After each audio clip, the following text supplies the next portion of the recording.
10 taong gulang lamang si Grace nang mamatay ang kanyang ama sa aksidente. Naiwan naman sila ng kanyang kambal na babae sa pangangalaga ng kanyang ina na umuwi lamang nang mamatay ang kanilang ama.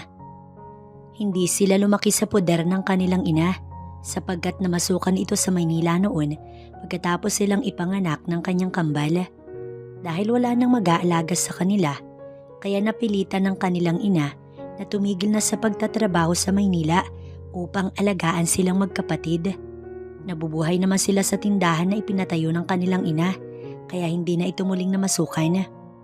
Hanggang sa humantong nga sila ng kanyang kakambal na babae sa edad na 18. Kasalukuyang nag-aaral sa senior high school, ngunit dahil bakasyon, pinili na lamang nilang manatili sa bahay.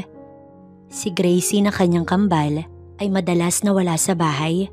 Panay gala kasi ang alam nito at talagang palakaibigan ng kanyang kakambal, hindi katulad niya na madalas ay gustong mapag-isa. Hindi niya alam, pero mas gusto kasi niya ang tahimik at malayo sa ingay. Kahit papaano, naging sapat naman ang tindahan para tustusan ang pangangailangan nilang mag-anak. Kahit papaano, hindi naman sila kinakapos. Hanggang sa napansin ni Grace na madalas yata ng mga nagdaang araw, panay ang alis ng kanilang ina. Siya na nga ang halos nagbabantay ng kanilang tindahan sa buong araw.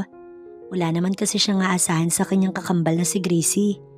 Kagaya nga ng nasabi niya, panay gala lamang ang alam ng kanyang kambal. Hindi naman niya ito magawang pagalitan sapagkat ito pa rin ang mas matanda sa kanilang dalawa. Nauna kasi itong lumabas sa kanilang ina ng 3 minuto. Kahit papaano ay ate niya ito. Ang nakakapagtakang gawain ng kanilang ina, hindi magawang punahin ni Grace. Napapansin kasi niya na umuwing masaya ang kanilang ina. Mukhang madalas rin ang pagpapaganda. Hindi naman maiwasan ni Grace na isipin na baka mayroon nang nagpapasaya dito. Mas okay nga iyon sa kanya para naman kahit papaano hindi tumandang mag-isa ang kanilang ina. Kung meron mang tutol sa isipang magkakaroon ng bagong asawa ang kanilang ina matapos ang mahabang panahon, yun ay si Gracie. Ayaw nitong magkaroon ng bagong karelasyon ng kanilang ina. Isa lang ang sinasabi nito sa tuwing nababanggit ng kanilang ina ang bagay na iyon. Ayaw nitong palitan ang kanilang ama.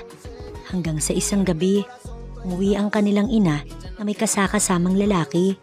Hindi malayo sa kanilang edad ang edad ng lalaki. Napakabata pa nito.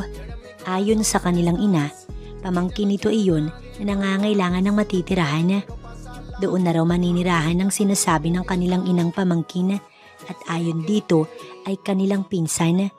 Oo, nasa malayo ang pamilya ng kanilang ina kaya halos lahat ng kamag-anak nila rito hindi pa nila nakikilala. Wala namang ibang inisip si Grace kundi ang paniwalaan ang kanilang ina. Masaya siyang may nakilalang kamag-anak sa side ng kanilang nanay. Nung unang gabi, normal naman ang lahat. Inukupan ni Marlon ang silid sa malapit sa tindahan. Katapat lamang kasi ng bahay nila ang kanilang tindahan. Siguro nga ay nangulila ng gusto ang kanilang ina sa pamangkin. Kaya ganoon na lamang na inaasikaso nito si Marlon. Mukhang nagmana nga sa kanilang angkan si Marlon at ito ay may itsura. Sa nakikita kasing mga litrato ng pamilya ng kanilang ina ay halos lahat ay pinagpala sa muka ang mga ito. Ganoon din ang kanilang ina kaya hindi na nagtataka si Grace kung bakit ganoon na lamang kagwapo ang kanilang pinsan na si Marlon. Simula nang tumira sa bahay nila si Marlon, halos hindi na rin umalis ng bahay ang kanilang ina. Madalas pa nga ay siyang inuutusan nito kapag may gusto itong ipabili sa kalapit na palengke sa kanilang lugar.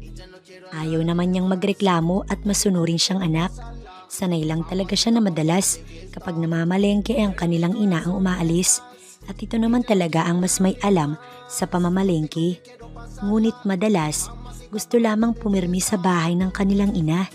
Minsan, umaalis naman ito't isinasama ang kanilang pinsang si Marlon. Hindi niya alam kung saan pupunta ang mga ito. Yun pala, bibilhan lamang ng kanilang ina ng cellphone ng pamangkin. Hindi naman siya naiinggit kahit pa lumang-luma na ang kanyang cellphone. Marami nang ang sira, ngunit pinagtsatsagaan lamang niya sapagkat alam niyang kailangan nila ang magtipid. Ngunit mukhang mamahaling cellphone pa ang binili ng kanilang ina sa pamangkin nito. Pinili na lamang ni Grace ang manahimik, ngunit ang kanyang kambal na si Gracie hindi nakapagpigil at na-question ito ang pagbiling iyon ng kanyang ina ng mamahaling cellphone sa di umano'y pamangkin daw nito. Wala naman silang nakukuha sa kanilang ina kundi ang pagiging defensive. Ngunit minsan nga, ganoon na lamang ang pagtataka ni Grace nang madatnan ang kanilang ina na sinusuklay ang buhok ng pamangkin. Kumunot ang kanyang noo. Parang bata lang kung ituring ng kanilang ina si Marlon. Kung tutuusin, mas matanda naman ito sa kanila ng 2 taon. Halos hindi na rin magawang magtimpi pa ni Grace ng kanyang saloobin. Ngunit dahil malaki ang respeto niya sa kanilang ina, pinilit pa rin niyang hayaan na lang ang sa tingin niya ikasasaya nito. Mukhang masaya naman ito na pinagsisilbihan ng pamangkin kuno nito.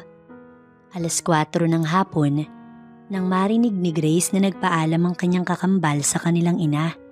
Mag-overnight nga raw ito sa bahay ng best friend nito. Hindi naman mahigpit ang kanilang ina, kaya naman kaagad nitong pinayagan ng kanyang kakambal. Mukhang masaya pa nga ang kanilang ina sa hindi malamang dahilan. Naiwan silang 3 sa bahay, kaya sila na lamang ang kumain. Sa muli, asikasong-asikaso na naman ng kanilang ina ang pamangkin daw nito. Madalas rin, nagbibiroan ng 2 na tahimik lamang na pinapakinggan ni Grace. Sa mga biroan ng mga ito, parang hindi lamang magtiyahin ng mga ito. Hindi alam ni Grace kung bakit iba talaga ang kanyang pakiramdam. Para bang may iba talaga siyang iniisip sa ginagawa ng kanyang ina at ng kanyang pinsan. Napapansin din kasi niya ang mga pasimpleng paghawak ng kanyang ina sa braso ng pamangkin nito. Para bang hindi na iyon normal na gawain ng magtiyahin. Tahimik lamang na tinapos ni Grace ang kanyang pagkain. Pasasaan ba at malalaman din niya ang lahat. Tiyak na may iba pang ginagawa ang kanyang ina at si Marlon. Yun ang kutob niya at malakas ang kanyang pakiramdam kung tama nga ang nasa isip niya. Mukhang ikakahiya niya ang kanilang ina. Nang matapos sa pagkain si Grace, pinili niyang pumirmi muna sa sala ng kanilang bahay. Ang kanyang ina ay nasa tindahan ng mga oras na yun at hindi pa naman ito nagsasara ng tindahan ng ganoong oras. Nanood muna siya ng TV bago nagpa siyang pumasok sa kanyang silid. Wala pa naman siyang balak na matulog, ngunit pinatay niya na ang ilaw sa loob ng kanyang silid. Iba kasi talaga ang kanyang kutob ng gabing yun. Paminsan-minsan, sumisilip siya sa pinto upang alamin kung nagsara na nga ba ng tindahan ng kanyang ina. Nakasanayan na kasi niya na sa tuwing gabi bago siya matulog, nakapatay ang ilaw. Hindi kasi siya nakakatulog sa tuwing bukas ang ilaw. Maya-maya pa, narinig niyang pumasok na ang kanyang ina. Mukhang nagmamadali yata ito nang makitang patay na ang ilaw sa kanyang silid. Dali-dali ring pinatay ng kanyang ina ang ilaw sa sala. Sipat na sipat ni Grace ang bulto ng katawan ng kanyang ina ng mga oras na yun. Inakala niyang papasok na sa silid nito. Ngunit hindi sa silid nito ito pumasok. Bagkus, dahan-dahan itong pinihit ang pinto ng silid ni Marlon. Sa puntong iyon, mukhang may basihan na ang mga hinala ni Grace. Ano naman kaya ang gagawin ng kanyang ina sa loob ng silid ng pamangkin nito, gayong patay na ang ilaw sa sala? Huwag lamang sasabihin ng kanyang ina na maging sa pagtulog, gusto nitong katabi ang pamangkin nitong si Marlon. Masyado na iyong kahinahinala. Dahil nga sa kuryosidad, hindi napigilan ni Grace ang dahan-dahang lumabas ng kanyang silid. Walang lock ang pinto na inuukupa nang hindi umano'y pinsan nilang si Marlon, kaya naman tiyak na mabubuksan niya iyon ng dahan-dahan. Ngunit bago pa siya makalapit, narinig niya na ang mahinang hagik-gik ng kanyang ina. Para bang isa itong teenager na kinikilig at pinipigilan lamang ang sariling mapatili sa kilig. Sa hindi malamang dahilan, biglang bumilis ang tahip ng dibdib ni Grace hanggang sa magawa nga niyang sumilip sa maliit na siwang ng silid na inuukupan ni Marlon. Bukas pa ang ilaw sa loob, kaya naman Banaag ni Grace ang mga nangyayari sa loob ng silid na yun. Noon ay napagtanto ni Grace ang lahat. Sa kanyang nakikita ay hindi lamang magtiyahin ang dalawang nasa loob ng silid na yun. Nakayakap ang kanyang ina sa sinasabi nitong pamangkin habang hinahalik-halikan naman ng lalaki ang kanyang ina. Para bang sabik na sabik ang mga ito sa isa't isa at hindi man lang lubos maisip ng mga ito na naroon siya at nakasilip. Kung totoo ngang pamangkin ng kanilang ina si Marlon, ay para na ring mga hayop ang mga ito na mukhang malapit ng gumawa ng milagro. Milagrong nais mang pigilan ni Grace, ngunit wala siyang lakas ng loob upang gawin ang bagay na nasa kanyang isipan. Hanggang sa tuluyan yatang nawala ng kontrol ang dalawa at kitang-kita ni Grace kung paanong nangunyapit ang kanyang ina sa batok ni Marlon habang nagsasalo ang mga ito sa isang malalim at mainit na halik. Sa hindi malamang dahilan, napalunok si Grace para bang may biglang bumara sa kanyang lalamunan at tila napako siya sa kanyang pwesto. Hindi niya magawang ibaling ang kanyang mga mata sa ibang direksyon sapagkat hindi niya lubos maisip na ganoon pala ang kanyang mararamdaman. Para bang sa kanyang nakikita ay mas gusto pa niyang wag huminto ang dalawa sa ginagawa at talagang gusto niya ang pinapanood niya. Bumilis ang bawat paghinga ni Grace. Sa buong buhay niya, hindi pa siya nakakakita ng ganoong klaseng tagpo. Ang mahirap lamang paniwalaan ay kung bakit nagawang pumatol ni Marlon sa kanyang ina. Doble ang tanda ng kanyang ina sa edad ni Marlon. Kung tutuusin, para na rin itong anak ang lalaki na ipinakilala nga nito sa kanila bilang pamangkin. Ngunit ayon at mukhang masayang-masaya naman ang binata sa ginagawa at parang wala rin itong balak na huminto. Malinaw na kay Grace ang lahat. Hindi nila kaano-ano ang lalaki. Bagkus, pinalabas lamang ng kanilang ina na pamangkin nito si Marlon para hindi magalit si Gracie na kanyang kakambal. Halos manginig ang buong kalamnan ni Grace nang masaksihan kung paanong inihiga ni Marlon ang kanyang ina sa higaan. Wala namang kahit na anong pagtutol sa kanyang ina at para bang uhaw na uhaw ito sa lalaki.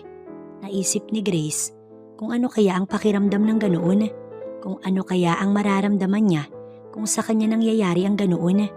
Mukhang enjoy na enjoy pa naman ng kanyang ina kung ito ay titignan. Siguro kung siya iyon, masisiyahan din siya.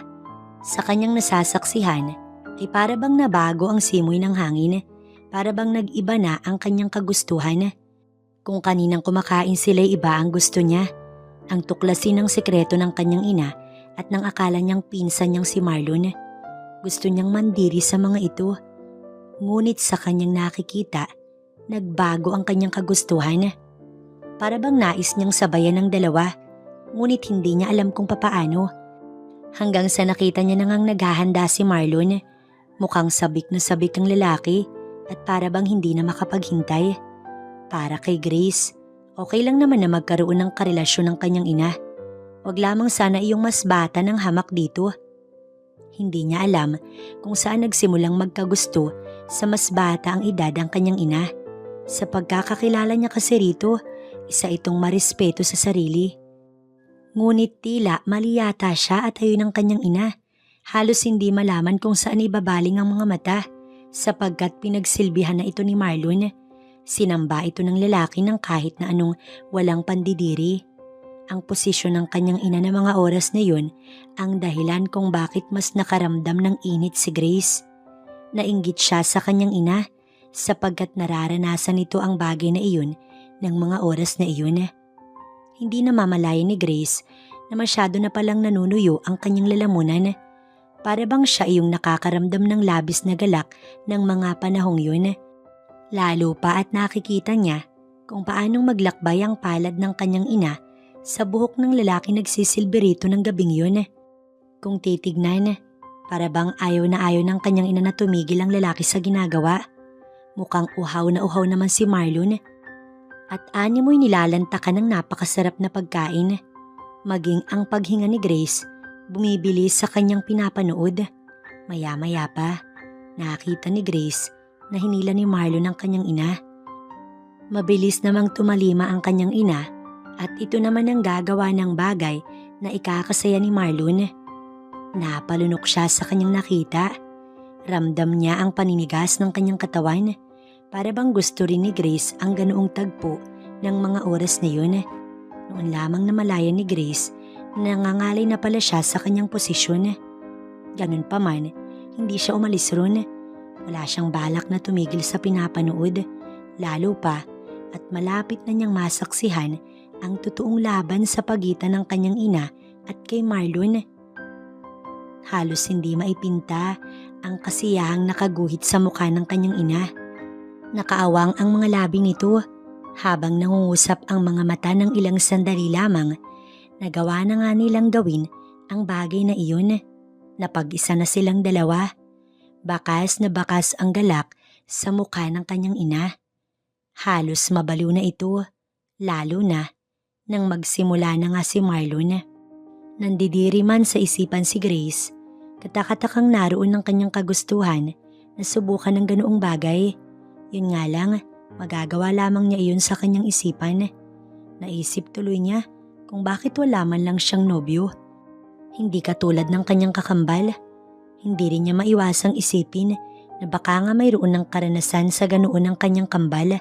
Panay kasi ang labas nito kasama ang barkada at boyfriend nito. Balik siya sa pinapanood na eksena. Ayun na nga, at muli na namang napag-isa ng mga ito ang kanilang mga sarili. Tagpo na halos ikabaliw ng dalawa. Walang ibang nagawa si Grace kundi ang manood na nagiinit ang buong katawan. Ang bawat pagpigil ng ingay ng kanyang ina ay kanyang nararamdaman at gusto niya iyong sabayan. Hindi alam ng dalaga kung paano niyang magagamot ang kanyang sarili, kung papaano niyang papawiin ang init na sumiklab sa kanyang katawan. Habang napapanood niya kasi ang kanyang ina, para bang siya iyong nakakaramdam ng sayang nararamdaman nito.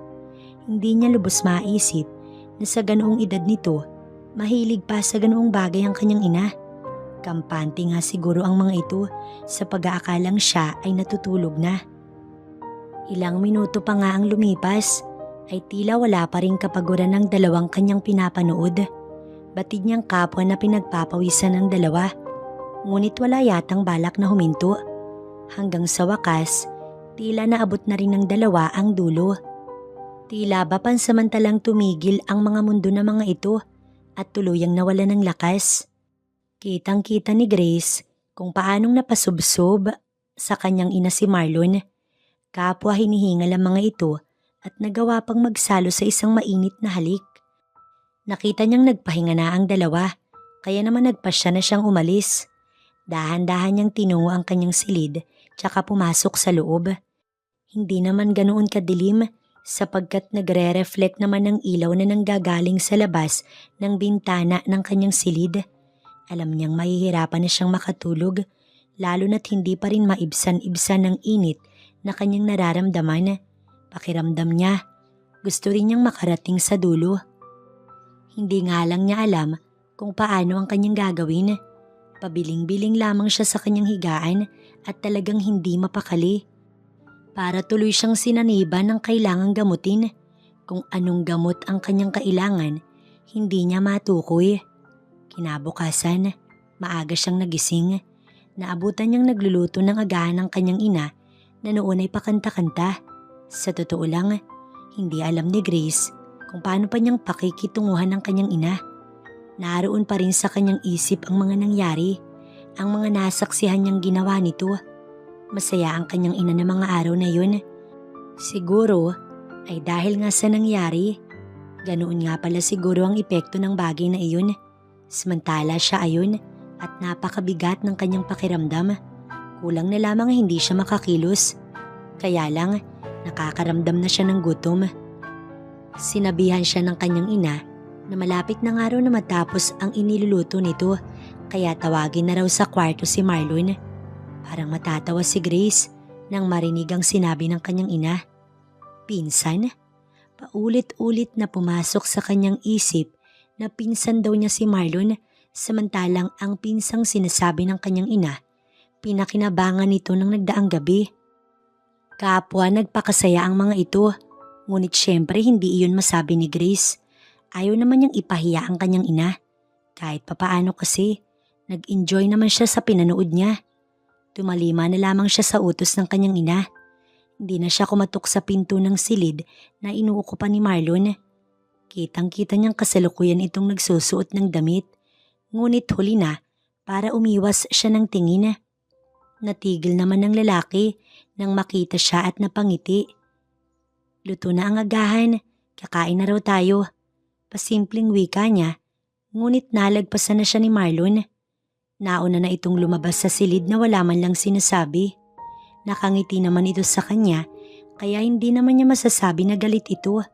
Ganoon nga siguro talaga. Mukhang maganda ang epekto ng ginawa ng mga ito ng nagdaang gabi. Parehong maganda ang mood ng dalawa.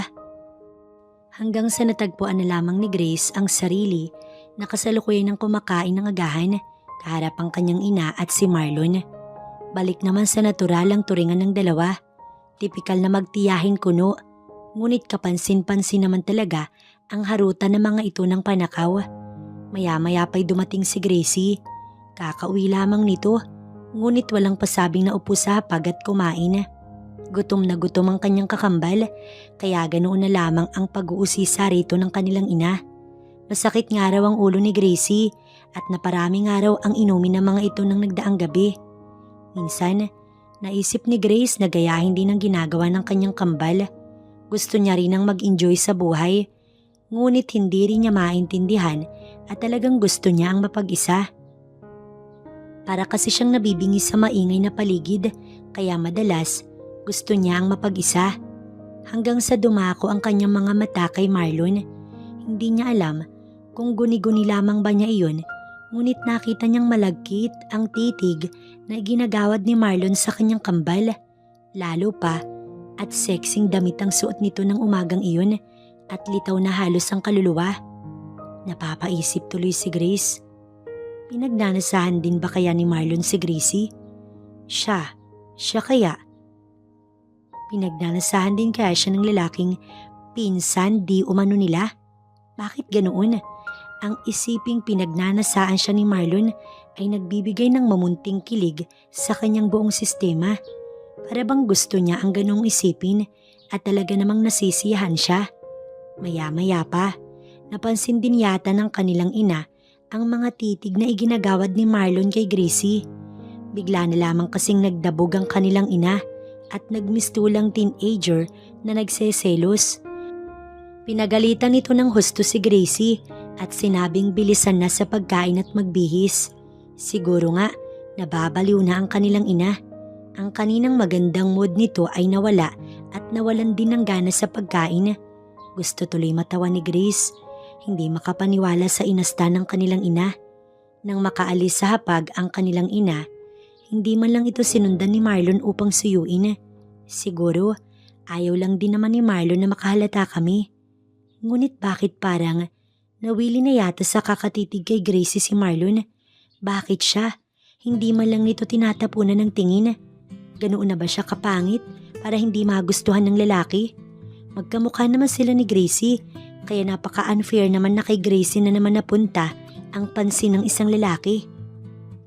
Isang gabi, sa hindi inaasahang pangyayari, nagulantang ang kanyang ina sa balitang dumating sa kanila.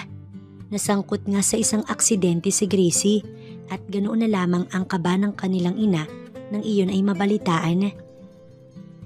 Agad-agad ay ibinili nito sa kanya ang tindahan at tumungo nga ito sa hospital. Naroon ang matinding pag-aalala ni Grace sa kanyang kambal. Ngunit hindi naman niya maiwan ang kanilang bahay. Gusto rin sana niya ang sumama sa kanilang ina, ngunit hindi niya magawa. Maghihintay na lamang siyang balitaan siya nito. Sana nga walang masyadong masamang nangyari sa kanyang kakambal. Nang maalala ni Grace na ng gabing yun, 6:00 na ng gabi ay sila lamang ni Marlon ang naiwan sa bahay. Nagpasya na rin siyang maagang magsara ng tindahan, lalo't hindi siya mapakali. Totoo nga na kung may mangyari sa kakambal mo, nakakonekta sa'yo ang anumang pinagdadaanan. Panay ang ginagawang pagdadasal ni Grace nang tumabi sa kanyang kinauupuan si Marlon. Halos magdikit ang kanilang mga katawan at pinapalakas lang naman ito ang kanyang loob. Sa isang iglap, ang kabang nararamdaman ni Grace ay napalitan ng galak. Kung ano ang dahilan ay hindi niya alam. Para bang biglang nanginig ang kanyang tuhod. Lalo pa iyong nadagdagan nang maramdaman niya ang paghawak ng lalaki sa kanyang kamay. Alam mo, may alam ako kung paano mawala yung kabang nararamdaman mo. Maya-maya pa wika nito, sabay sa makahulugang pagpisil nito sa kanyang braso. Ibang-iba ang dating ng ginawa nitong iyon sa kanya. Ngunit imbis na matakot, nakaramdam siya ng init. Naalala niya ang ginawa nito sa kanyang ina, kung paanong nasiyahan ng husto ang kanyang ina rito, hanggang sa mapako ang kanyang mga mata sa lalaki. Hindi naman tayo totoong magpinsan, hindi ba? Saglit na napaisip si Marlon, mukhang nakuha kaagad nito ang ibig niyang sabihin. Alam mo na, sa halip ay sagot nito sa kanya. Napabuntong hininga siya sabay sabing, nakita ko, hindi naman gawain niyo na magtiyahin, hindi ba? Kaya doon pa lang, alam ko na hindi ka namin totoong kamag-anak. Mukhang hindi naman nagulat ang lalaki sa kanyang sinabi, bagkus napatawa pa ito. Tatanungin kita, anong naramdaman mo nang makita mo kami ng mama mo? Hindi ka ba nagkaroon ng kagustuhan na gawin din yun? O baka nga nagawa mo na iyan kasama ang jowa mo? Tama ba ako? Alam niyang tinatanong lamang ni Marlon ng ganoong bagay kasi gusto nitong malaman kung may karanasan na siya o wala. Wala akong jowa, hindi katulad ni Gracie, kabilaan. Bahagya namang nagulat si Marlon sa narinig mula sa kanya. Talaga? O paano naman iyong mga kagustuhan mo kung wala kang jowa? Hindi ba may pangangailangan din ng isang babae? Naguluhan siya sa kung ano ang tinutukoy ng binata. Ibig kong sabihin, nagtitiis ka lang ba sa sarili mo? Yung sariling sikap ba kung tawagin ng iba? Malayo na ang itinatakbo ng kanilang usapan, ngunit ang ganoong usapan, nagugustuhan ni Grace. Ilang minuto siyang hindi nakaimik kay Marlon hanggang sa narinig niya itong tumawa. Huwag mong sabihin na kahit sarili mo, hindi mo alam kung paanong pasiyahin. Halos hindi ito makapaniwala sa tanong na yun. Napabuntong hininga siya. Totoo naman kasi, sobrang hindi talaga niya alam ang mga bagay na iyon. Narinig niya ang isang malutong na tawa ni Marlon. Mukhang tawang-tawa ito sa kanya. Huwag kang mag-alala, Grace. Willing naman akong iparamdam sa iyo lahat. Sa totoo lang kasi, na-miss ko rin ang mga babaeng kaedad ko lang. Sabay haplos nito sa kanyang pisngi. Napalunok si Grace. Ramdam niya ang init ng palad ng lalaki. Para siyang nawala sa kanyang sarili at siya ay nahihipnotismo hanggang sa natagpuan na lamang niya ang sarili na sumusunod na lamang sa kung ano ang utos ni Marlon. Ganoon pala ang pakiramdam na sambahin ng isang lalaki. Ganoon pala ang pakiramdam ng mahalikan. Kaya pala halos mabaliw ang kanyang ina hanggang sa pinagsilbihan siya ni Marlon. Napapikit si Grace na wala sa kanyang isip ang trahedyang kinabilangan ng kanyang kambal. Ang tanging mahalaga na lamang sa kanya ay ang ganoong pakiramdam. Kaya pala ayaw patigilin ng kanyang ina sa ginagawa na iyon si Marlon. Ganoon pala katindi ang pakiramdam. Napakagatlabi siya at ninamnam ng husto ang dati nasa kanyang imahinasyon lamang. Para siyang nabuo nang maramdaman ng ganoong klaseng kasiyahan. Tila siya na kumpleto at matatawag talaga niya na isa siyang ganap na babae. Hanggang sa isang iglap lamang, tuluyan ng pinag-isa ni Marlon ang kanilang mga sarili. Hindi niya mapigil ang mapahiyaw, ngunit kanya iyong tiniis at talaga namang nanaig ang kanyang kuryosidad. Kagat-kagat niya ang sariling labi hanggang sa mapalitan ng iba yung saya ang kaninang sakit na kanyang nadarama. Halos mapugto ang kanyang hininga. Ganoon pala ang pakiramdam. Punong-puno siya at talaga namang hindi niya halos maipaliwanag ang kanyang nararamdaman. Hanggang sa narating niya na nga ang dulo. Sayang halos ayaw niya nang matapos. Alam niyang pagkatapos ng pangyayaring iyon, magbabago na ang lahat. Ngunit wala na siyang pakialam pa. Basta ang alam niya, masayang nagkaroon na siya ng ideya sa bagay na iyon at kanya pang naranasan.